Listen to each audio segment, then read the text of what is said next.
ये तो आज आपको पता होगा माननीय सुप्रीम कोर्ट में बहुत जो महत्वपूर्ण सुनवाई थी वो आज हुई। और उसमें क्या हुआ क्या नहीं हुआ ये अभी जो महाधिवक्ता ने जो अपने वहाँ पे क्या रखा, मतलब सरकार की तरफ से। और हालांकि उसके बाद अगर हम बात करें तो ओबीसी कैटेगरी से संबंधित कुछ एडवोकेट्स थे, उन्होंने अपनी वहाँ से जब सुनवाई हुई और उन्होंने फिर क्या जो है रिस्पांस दिया वो हम आपको बताने वाले हैं। साथ में मैं आपको बता दूं कि अभी जो कि आपने देखा होगा कि कल शाम तक जो है माननीय मुख्यमंत्री जी ने जो अपडेट दिया था ओबीसी के लिए और ओबीसी से संबंधित जितने भी प्रकरण थे उससे संबंधित कि हम जल्द से जल्द निराकरण करेंगे और ओबीसी को 27% की जो हिस्सेदारी है वो हम ओबीसी के पक्ष में हैं, ऐसा उन्होंने अपने उसमें बयान में कहा था।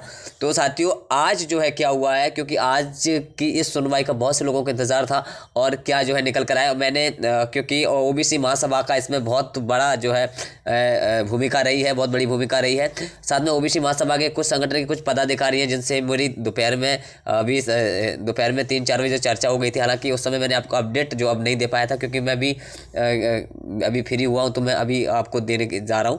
साथियों आज जो उन्होंने मुझे इन्फॉर्मेशन दी ओबीसी महासभा के जो प्रमुख व्यक्ति हैं जो कि ठीक है, और उन्होंने जो है जैसे कि जो पैरवी कर रहे थे ओबीसी महासभा की तरफ से जो एडवोकेट्स थे, उन्होंने उनको जो है सारी इन्फॉर्मेशन दी। और क्या इन्फॉर्मेशन है वो हम आपको इस अपडेट के माध्यम से बता देते हैं।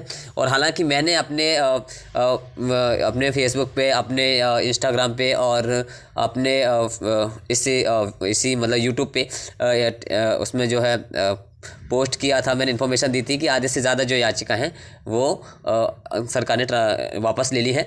लेकिन अभी इस डिटेल्स में क्या है वो मैं आपको इसमें स्पष्ट करना चाहूँगा। तो साथियों आज हम इसमें पढ़ लेते हैं ओबीसी राकेश सिंह लोधी, जो कि इन्होंने अपना जो है पूरा इन्फॉर्मेशन यहाँ पे अवगत कराई है। तो आज माननीय सुप्रीम कोर्ट में मध्य प्रदेश 27% ओबीसी आरक्षण पर सुनवाई हुई, जिसमें मध्य प्रदेश सरकार के द्वारा 75 ट्रांसफ़र याचिका पर सुनवाई हुई, जिसमें मध्य प्रदेश सरकार के द्वारा आधी से ज़्यादा जो याचिकाएं हैं वो वापस ले ली हैं। ये एक बहुत बड़ी बात है कि जो महाधिवक्ता जो एजी थे सरकार की तरफ से, उन्होंने जो है आधे से ज़्यादा 75 में से आधे से ज़्यादा जो याचिकाएं वो है वापस ले ली हैं। साथ ही ओबीसी महासभा की ओर से माननीय न्यायालय में सुप्रीम कोर्ट के senior advocate Varun Thakur ji, advocates Ramkaran जी के द्वारा पैरवी की। मतलब ओबीसी महासभा की ओर से एडवोकेट्स जो कि पैरवी कर रहे थे माननीय सुप्रीम कोर्ट में, तो जिसमें सीनियर एडवोकेट वरुण ठाकुर एवं एडवोकेट रामकरण जी के द्वारा पैरवी की। माननीय न्यायालय द्वारा स्पष्ट कहा गया, माननीय जो न्यायालय है माननीय सुप्रीम कोर्ट में क्या कहा गया, उसमें कहा गया कि कानून पर किसी भी प्रकार की रोक नहीं है। उन्होंने कहा था कि आपके मध्य प्रदेश में पहले से ही जो है 27% ओबीसी के लिए लागू है, उस पर कोई रोक नहीं है। ठीक है, मध्य प्रदेश सरकार 27% आरक्षण पर भर्ती कर सकता है। अगर मध्य प्रदेश सरकार 27% पर ओबीसी को लिए जो 27% न्यायालय में पारित है पहले से, तो उसमें क्या है उसको वो लागू मध्य प्रदेश सरकार उसको जो है उस पर 27% पे ओबीसी आरक्षण पर भर्ती कर सकता है। उससे पर किसी प्रकार की रोक नहीं है, उस पर किसी प्रकार की रोक नहीं है। माननीय मोहन यादव जी से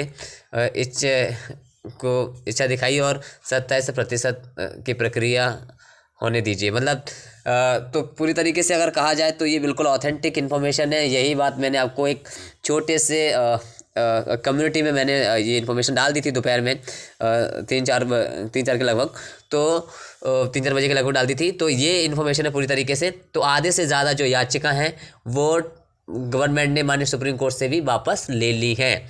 ठीक है, अब कौन सी याचिकाएं बची हुई हैं, कौन सी याचिकाएं जो है वापस ले ली हैं, इसकी इन्फॉर्मेशन जैसे होगी हम आपको टेलीग्राम चैनल पर डाल देंगे, तो आप हमारे टेलीग्राम चैनल को ज्वाइन कर सकते हैं। इसमें जो है टेलीग्राम चैनल का दिया हुआ लिंक। तो साथियों कहने का मतलब ये है कि ओबीसी आरक्षण से संबंधित और ओबीसी के हक और अधिकार के लिए जब न्याय नहीं हो जाएगा तब तक भर्ती प्रक्रियाएँ चाहे कौन सी भर्ती हो, चाहे वर्ग 1, 2, 3 शिक्षक भर्तियां हो या फिर अन्य वो सभी भर्तियां जिसमें ओबीसी के 27% की बात कही गई है, उसमें जो रोस्टर में जो है दिया गया है और साथ में जो नोटिफिकेशन है जो रूल बुक जो निकलती है जिसमें आरक्षण की बात कही जाती है, तो उसमें ओबीसी के लिए 27% है।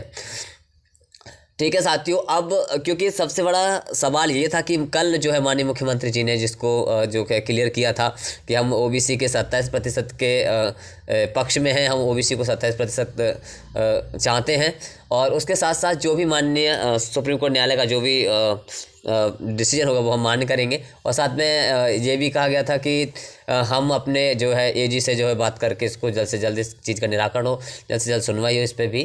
तो माननीय मुख्यमंत्री जी का जो बयान था कल से वो बहुत ज़्यादा प्राथमिकता देता है, क्योंकि अगर माननीय मुख्यमंत्री जी अगर चाहें तो वो इस प्रक्रिया को जल्द से जल्द सुलझा सकते हैं। हालांकि उन्होंने बहुत अच्छी जो है कल बैठक भी ली, और बैठक लेने के बाद कुछ जो है अब ऐसा लग रहा है कि धीरे धीरे जो है निराकरण भी हो सकता है। लेकिन इसमें एक बात और है कि इसमें जो साथी हैं ओबीसी वर्ग में जो आते हैं उनको और ओबीसी महासभा को और अपनी ताकत दिखाने की ज़रूरत है, और संगठन को मजबूत करने की ज़रूरत है, जिससे हम अपने हक और अधिकार के लिए लड़ सकें, और साथ में अपनी हक के लिए हम जो है पूरी तरीके से सक्सेस हो सके अपने मिशन में, और जो पूरी तरीके से जो भर्ती प्रक्रिया रुकी हुई हैं उनको भी सुचारू रूप से जारी कर सकें, और आने वाले समय में ओबीसी की जो हिस्सेदारी है उसमें मध्य प्रदेश में जो है पूरी 27% के साथ हो, इसके साथ जो है प्रक्रिया हो।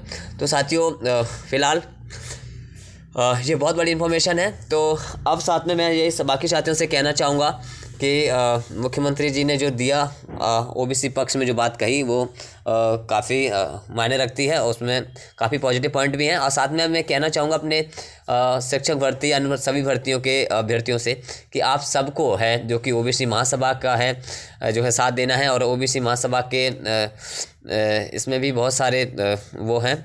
तो इसमें महेंद्र सिंह लोधी जी हैं, वो इसके मैं एक नाम लेना चाहूँगा, वो काफ़ी सक्रिय हैं, और उन्होंने पूरे मध्य प्रदेश के साथ साथ सभी जगह जो ज्ञापन प्रक्रिया अभी कुछ दिन 2 दिन पहले ही जो है उन्होंने चलाई थी, 13 तारीख को चलाई थी उन्होंने, ठीक है ना, है ना। तो अब हमको कल ही जो है ज्ञापन का कार्यक्रम था, 13 तारीख को ही था। तो ओबीसी महासभा के साथ उनके साथ एक बहुत बड़ा संगठन, उनके साथ काफ़ी लोग हैं। ओबीसी महासभा का वो जो नेतृत्व है उनमें कई पदाधिकारी भी हैं, तो उन्होंने जो है काफ़ी मेहनत की है।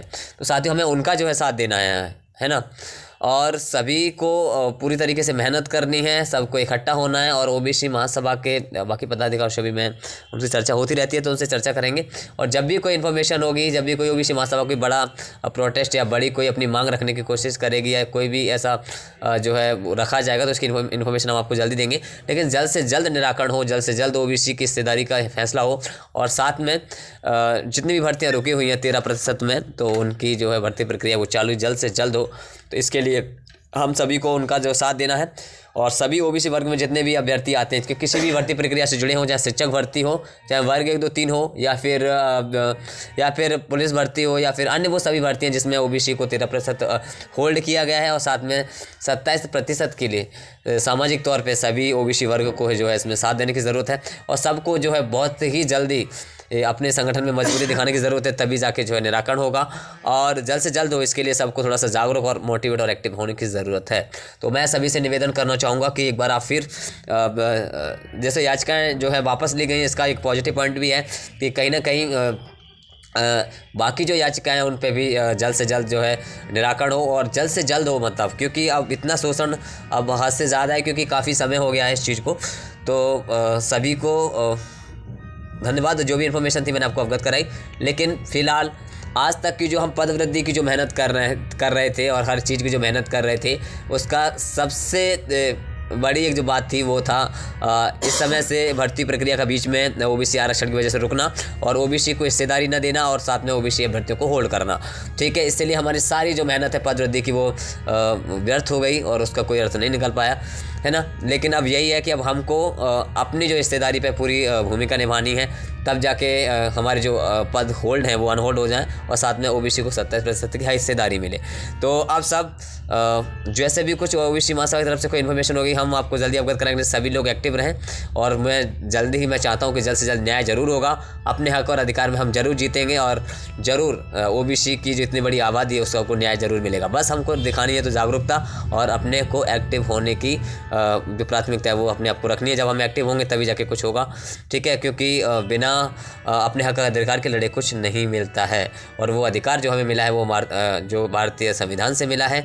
तो हम संविधान की जो है हमारे लिए सबसे बड़ी जो है चीज़ है वो भारतीय संविधान है, जो हमें अपने हक और अधिकार के लड़ने की स्वतंत्रता देता है और हमें लड़ने की स्वतंत्रता देता है, साथ में हमें हक भी देता है। ठीक है, धन्यवाद।